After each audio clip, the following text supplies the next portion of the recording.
আসসালামু আলাইকুম ফ্রেন্ডস, আজকে ইলিশ মাছের ডিম দু পেঁয়াজা করলাম।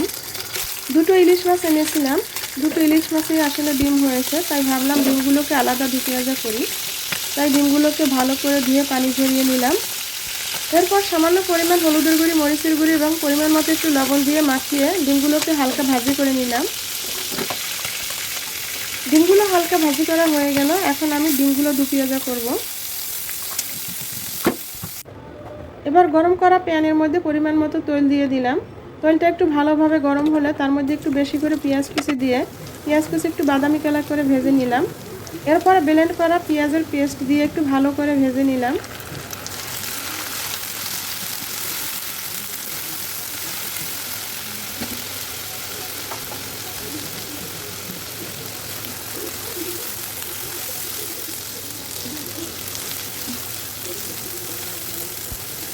পেঁয়াজ বাদামি কালার করে একটু কড়া ভাজি করা হয়ে গেল। তো এখন আমি এর মধ্যে পরিমাণ মতো একটু হলুদের গুঁড়ি, মরিচের গুঁড়ি এবং পরিমাণ মতো একটু লবণ দিয়ে আবার একটু ভালো করে ভাজি করে কষিয়ে নিলাম।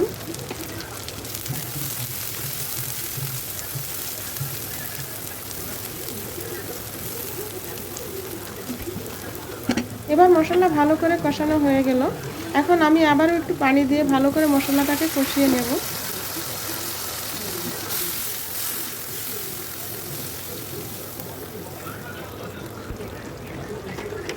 এখন একটু লবণ দিয়ে দিলাম, লবণ দিয়ে ভালো করে আবার একটু কষিয়ে নিলাম। মশলা কষানো হয়ে গেল। এখন আমি মশলার মধ্যে কয়েক টুকরো কাঁচামরিচ এবং ডিমগুলোকে দিয়ে একটু ভালো করে কষিয়ে নিলাম। যেহেতু ইলিশ মাছের ডিম, তাই আমি বাড়তি কোনো মশলা অ্যাড করলাম না, কারণ ইলিশ মাছের ডিমের ঘ্রাণটা নষ্ট হয়ে যাবে তাই।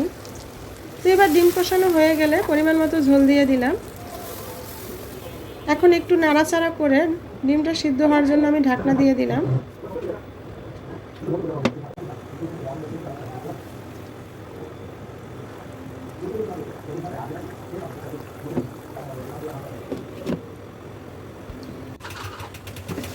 মাশাআল্লাহ, খুব সুন্দর ইলিশ মাছের ডিমের স্মেল আসছে এবং মাছটাও খুব সুন্দর দু পেঁয়াজা হয়েছে। একদম গ্রেভি গ্রেভি মাখা মাখা হয়ে গেছে।